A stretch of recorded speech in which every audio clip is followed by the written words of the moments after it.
we haven't got an assessment program like you have, but in our pilots, and we've had about 79 providers in our phase 3 of our pilot, they've been pretty happy with all of our assessors. We've had a less than perfect objective environment. It's much more a non-pejorative, very supportive visit that we do to help them move forward. It's not a question of a tick box. No, exactly. They're not on an aeroplane where the thing's going to crash if they didn't deal with it, but there are some crash issues in the practice, and those are very challenging to identify. And so in our training of our master assessors, we train them about the crash issues and the issues that they really have to deal with. The person who comes and says, you know, our doctor is undergoing a mental breakdown at the moment and we don't know how to deal with this in practice. You know. That sort of situation. Yeah, those kind of terrible situations. So we do train people on how to deal with those kinds of things. But in fact, the visit is a very pleasant, very positive experience. And it's the culmination of a lot of work that people have done to get to that point. And generally they are they judge themselves much worse than we judge them. Really interesting. The other workshop of Kees, Veld and Piet is downstairs, you see, is about this problem that you, as long as it's formative and if it's nice and it's accreditation, you see, there's no problem.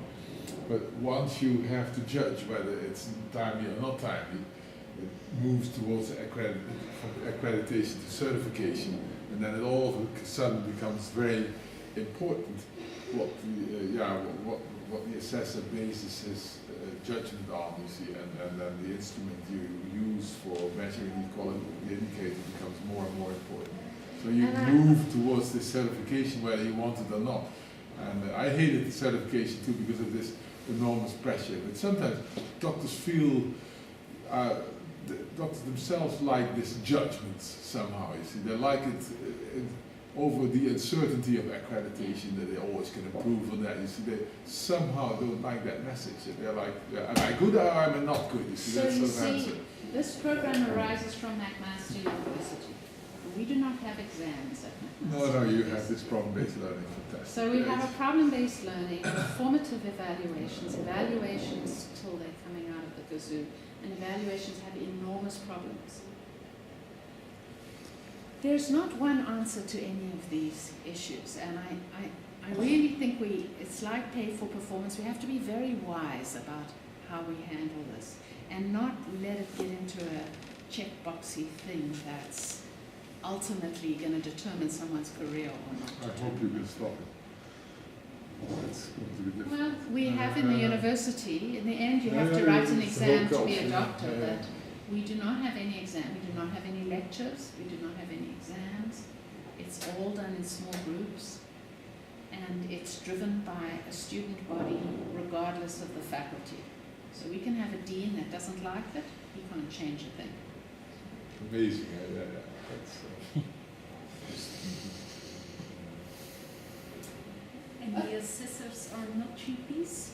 So the assessors, what we've had is a kind of partnership between a GP and another provider. But we've had sick GPs who couldn't go out and do the assessor, and Linda has done the assessment, and they're perfectly happy with Linda.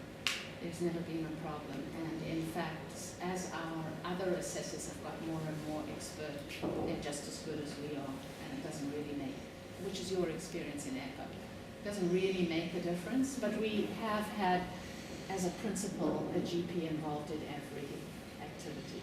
For some, Okay. for some practices it's more threatening if it's a GP then it's not. I think it's the personality of the individuals and well, some I did research on practices. that in the practice.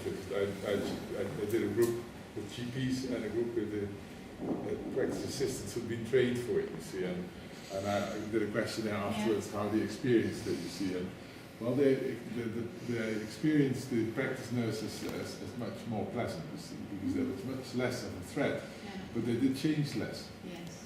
So they feel their colleague is more I'm of a sure it would changing be the agent, same. you see, so it's probably... Again, it just follow up the purposes. We do involve our facilitators in the visits. In Australia and New Zealand, they would never involve their facilitators in the visits. That would undermine the objectivity of the visit. But that's because it's the judgment is a much higher level. Yeah. If you do EPA or if you do the practices as I designed it, it's paperwork. Yeah. There's no judgment involved. Yeah. They have to collect the questionnaire, Yeah. they have to tick in all the things and collect the information and check the doctor's bag. And that's work that the doctor shouldn't do. They're even bad at it. It's like doing a diabetic clinic, you see. The protocol work should be done by somebody. And then the discussion in the practices, it's also done in Germany, I think. I don't know. You don't know yet, yeah. But it depends. You would expect that a GP who would be trained for that would be a much better change agent than a nurse.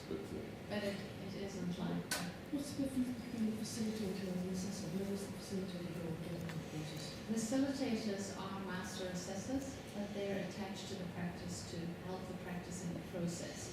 They don't When do they- the assessment. The pre-assessment. In the pre-assessment, So they you go in switch and people and then and the they, facilitator gets to be an assessor in Yes. the practice. yes, yes. Just- So some practices they're helping, some practices they're judging, and as a result, they get a very in-depth understanding of the challenges that they're going through. Because I think that's the key, not if it's a GP or a nurse, Yeah. that they really know the environment they go into. They're really familiar with general practice. So the And experience respectful we that have, it doesn't make a Practice difference. assistants were very familiar and they were actually fantastic if you train them. And you can imagine that, in terms of effectiveness. The interesting thing was even that the delegation was more effective with the practice nurses. So the change on delegation, you see, afterwards they delegated much more if they had a practice assistant. But the other issues would change more if they had a GP as an assessor. well, The we GPs are found, more expensive. we and, found when the GPs would come and meet with us. If we had a nurse going in, the GPs didn't come and meet with the nurse. The nurse, social worker, dietitian found it very hard to draw the practice out, whereas the physicians, they were a little bit more respectful when they would meet with us and respond to us. I think that's short term. I think that's just tooling problem. After a few We visits. used peer review. I can imagine that Yes, we that use, the assessor evaluates something, facilitator reflects, and that another practice who had made some improvement in that field is the peer reviewer, and I think you would accept it more easy from someone who's in practice, who did the same thing, who was confronted with the same assessment, the same evaluation, and get some improvement. So I think we have 3 steps, and in the beginning we have only the assessor and the facilitator, but after some years, I think you have peers you can use for the behavioral change or the change in practice of anything. Did you use it or? yes, we do have a peer review process with our College of Physicians for licensure. And we incorporated elements of that into our program. So as one of our indicators, you have to review and audit a number of charts, and at the assessment process, you go over the charts. And we've always chosen to have a family physician go over the charts with a family physician, but I'm not sure in time that that's absolutely essential. I think someone else could go over it as well, to ensure that it met those criteria. I did with the practice visits in Holland because you had results on scales. What we did is we had a peer review group, everybody did the practice visit, and then we sat together, and then each evening we did one chapter.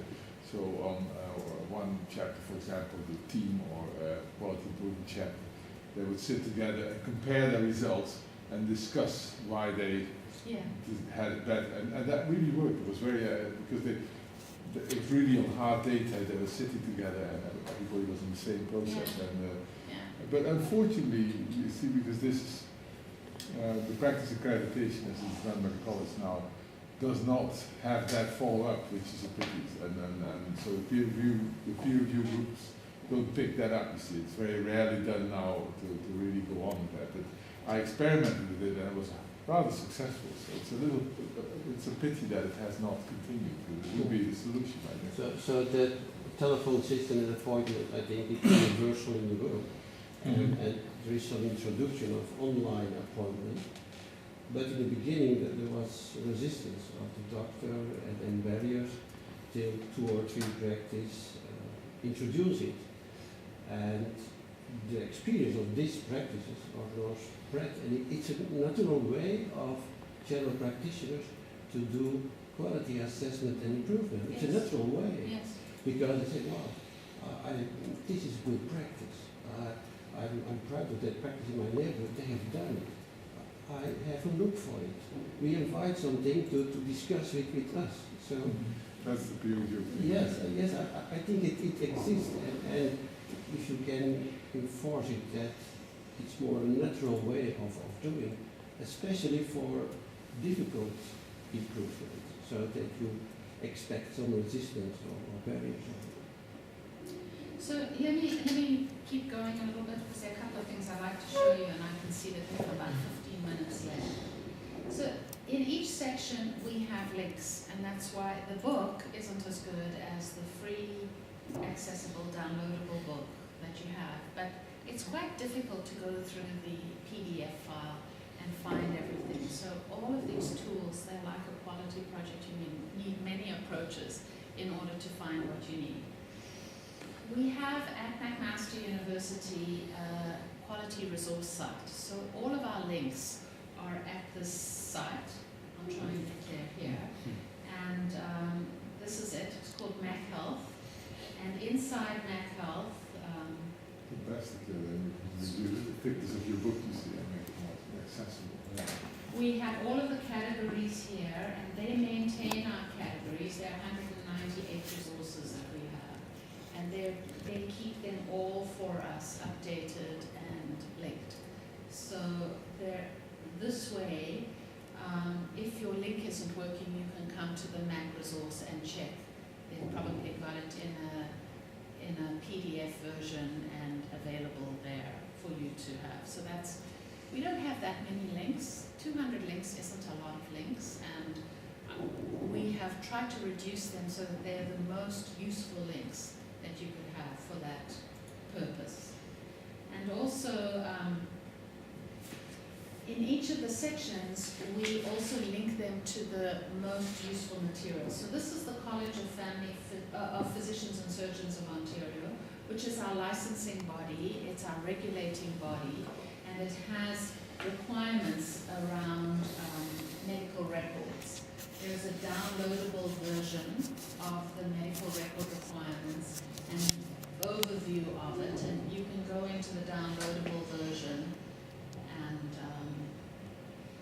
it gives you the full policy and all of the importance and all of the standards that you have to abide by. So if you're sitting in a learning group and you're not really sure and you've got the internet, you can easily go on there, have a discussion and debate amongst your colleagues about whether what you're doing is actually a requirement or not a requirement and how you should meet it. And the latest one that's just come out this month that's advertised in our college newsletter, we have put them up there for our Ontario physicians to use. So